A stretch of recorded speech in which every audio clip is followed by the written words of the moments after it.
बिस्मिल्लाहिर्रहमानिर्रहीम। अस्सलामु अलैकुम।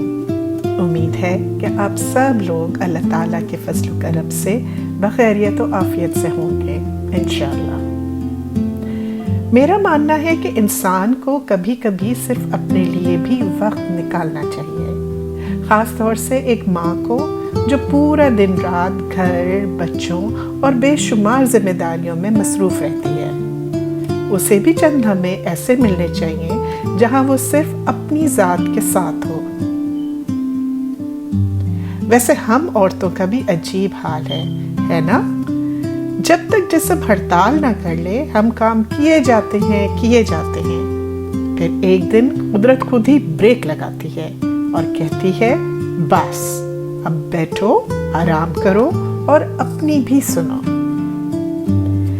और शायद यही वो वक्त होता है जब एक औरत को चंद लम्हे सिर्फ अपने लिए भी निकालने चाहिए।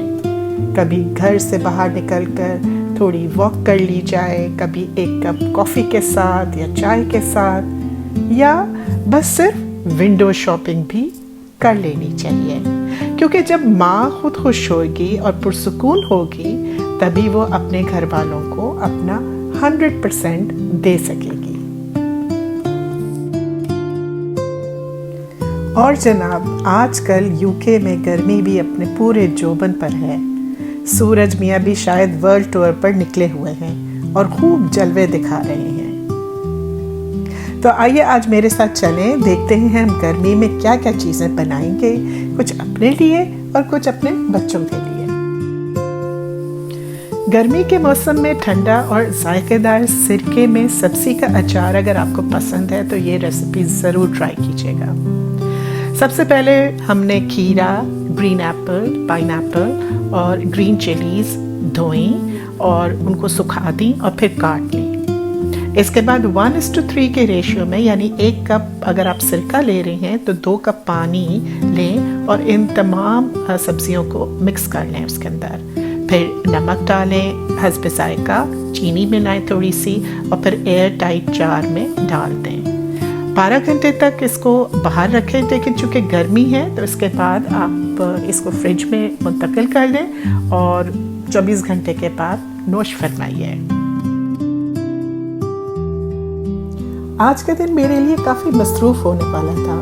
मुझे काफ़ी चीज़ें तैयार करनी थी, लेकिन मैंने शुरू से ही एक बात अपने जहन में रखी हुई थी कि मुझे अपने ऊपर बोझ नहीं डालना।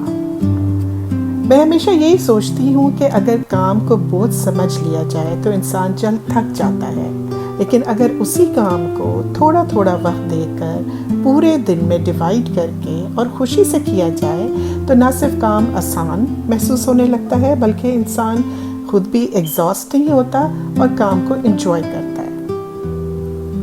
इसीलिए मैंने जल्दी से सोचा कि क्यों ना दाल बनाई जाए और यूं पंचमेल दाल यानी 5 दालें मिक्स करके बनाने का सोचा।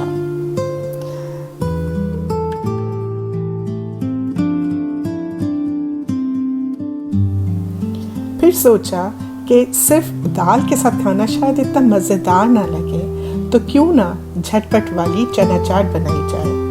फटाफट दही तो था ही घर में, दही लिया, दूध डाला, पानी डाला, नमक, इमली खजूर की चटनी, हरी मिर्च की चटनी, sweet chilli sauce, chaat masala, टमाटर, प्याज, चिवड़ा सब कुछ डाला और हमारी झटपट की चना चाट तैयार हो गई।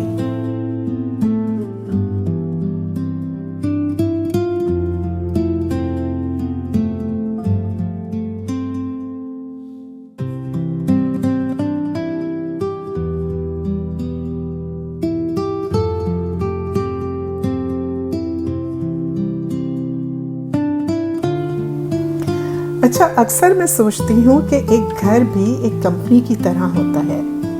मर्द बाहर जाकर मेहनत करते और कमा कर लाते हैं और अंदर घर की मैनेजमेंट एक औरत संभालती है। वही घर की मालिकन है, वही घर की CEO है। घर की हर फर्द की ज़रूरत, उनका खाना पीना, बच्चों की तरबियत, उनके एहसासात, सब चीज़ों का ख्याल रखना इसी की जिम्मेदारी बन जाता है। अच्छा, दाल काफ़ी हद तक गल गई थी तो मैंने हैंड ब्लेंडर से थोड़ा काम लिया और हल्की फ्लेम पर फिर छोड़ दिया।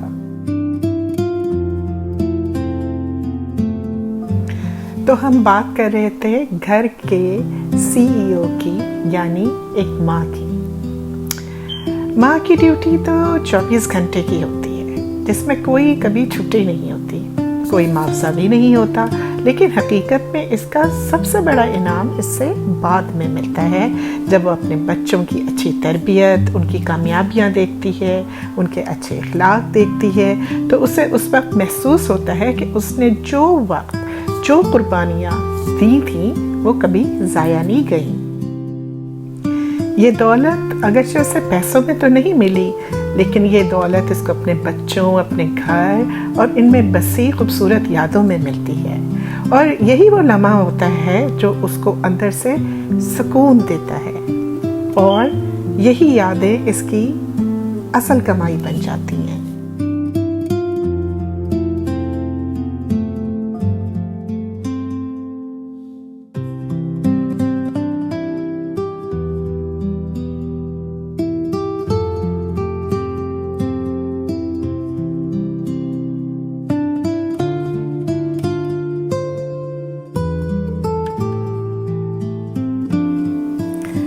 जी, तो अब बारी है आटा और सूजी से बने हुए ओवन बेक्ड बिस्किट्स के। ये बहुत मज़ेदार थे और इनमें कुछ ज़्यादा लवाज़मात की भी ज़रूरत ना पड़ी। ज़रूर ट्राई कीजिएगा और फीडबैक भी दीजिएगा।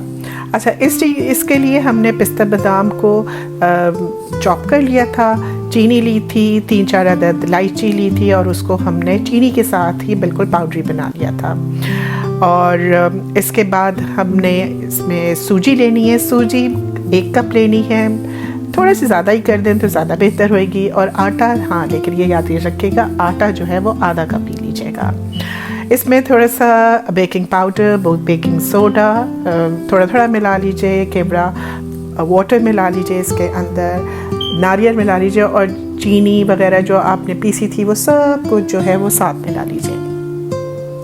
अच्छा, अब जो इम्पोर्टेंट स्टेप है वो ये है कि जब आप घी और तेल दोनों को मिला लीजिएगा। वैसे अक्सर लोग तो सारा घी ही पे करते हैं, लेकिन मैंने थोड़ा हेल्दी वर्जन रखने के लिए इसको तेल और घी दोनों को मिला लिया था, ठीक है। अच्छा, आहिस्ता आहिस्ता गूंदना शुरू कीजिएगा, एकदम से सब कुछ नहीं डाल दीजिएगा, आहिस्ता आहिस्ता गूंदें यहाँ तक कि वो थोड़ी थोड़ी जब मुठियाँ बनने लगे तो समझें आपका ये अब तैयार होने वाला है।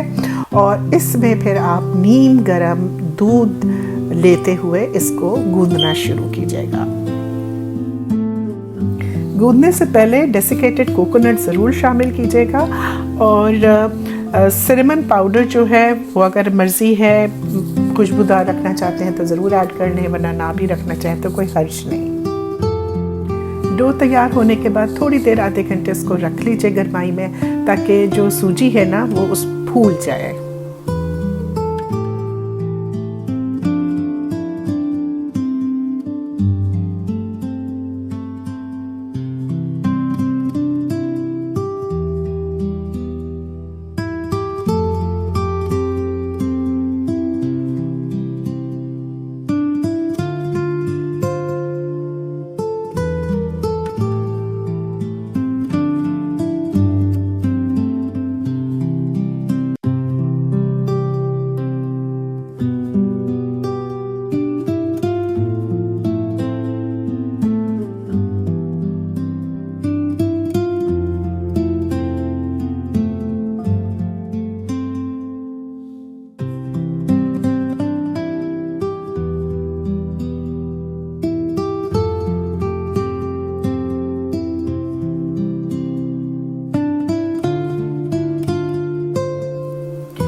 ये सब चीज़ें बनाने के बाद काफ़ी थकन हो गई थी, मगर वक्त कम और मुकाबला सख्त था, क्योंकि हमें अगले रोज़ बच्चों के यहाँ ये खाने लेके भी जाने थे। तो साथ साथ घर के लिए और बच्चों के लिए दोनों खाने तैयार हो रहे थे। तो तय ये हुआ कि टर्किश कबाब बनाए जाएं, जो कि आसान भी थे और आराम से बन भी सकते थे। चिकन दी और फिर चॉपर में उसका कीमा निकाला, इसके बाद प्याज, टमाटर जो कि बगैर बीज के थे, हरी मिर्च, धनिया, लहसुन, इसको सब को पीस कर इकट्ठे, लेकिन इसका पानी निकाल कर इन सब में मिला लिया। अच्छा, 2 टिप्स जो इस रेसिपी के लिए बहुत इम्पोर्टेंट है वो मैं आपको बताती हूँ कि जब आप कीमे में सारी सब्जियाँ मिला लें तो बिल्कुल भी रखिएगा नहीं, इसको फ़ौरन ही बेकिंग ट्रे में स्प्रेड कीजिएगा और बेक होने के लिए अवन में ट्रांसफ़र कर दीजिएगा। दूसरी चीज़, इसका जो मेन इंग्रेडिएंट है वो है सुमक। सुमक जो है ये मेरे ख्याल है अनारदाने से बनता है। ये बिल्कुल हमारे कुछ चाट मसाले की तरह होता है, लेकिन असल जायका सुमक ही इसको देता है। फ्लेवर को एनहांस करने के लिए लाल मिर्च का पाउडर के बजाय पेपरिका पाउडर डाल दीजिएगा। खाना पकाने में कोई हार्ड एंड फास्ट रूल नहीं होता। ज़रूरी नहीं कि एक मसाला आप एक ही मिकदार में डालें। आपका किचन एक ऐसी जगह है जहां आपकी तख्लीकी सलाहियतें जन्म लेती हैं। आप नए नए फ्लेवर्स खुद दरियाफ्त करते हैं, नई नई खुशबुएं आपके खानों से निकलती हैं और यही आपकी क्रिएटिविटी है। बस शर्त यह है कि काम में दिलचस्पी पैदा होनी चाहिए और आप अपने काम को भरपूर तरीके से एंजॉय करें।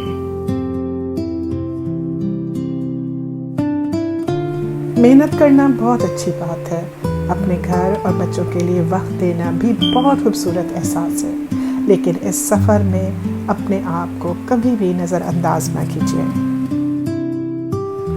अच्छा, बातों बातों में हमारा कीमा ऑलमोस्ट रेडी हो गया है। अवन को 250 पर प्री हीट करके ट्रे को ऑयल से ब्रश कर लें।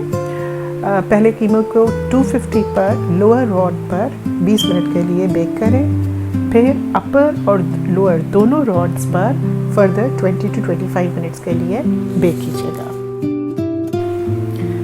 इसी एहसास के साथ आज की वीडियो ख़त्म करती हूँ कि अपना ख्याल रखिए, अपने शौक़ को ज़िंदा रखिए और ज़िंदगी के हर काम को मोहब्बत के साथ कीजिए। वीडियो अच्छी लगी हो तो उसको लाइक और सब्सक्राइब ज़रूर कीजिएगा। फिर मिलते हैं अगली वीडियो में।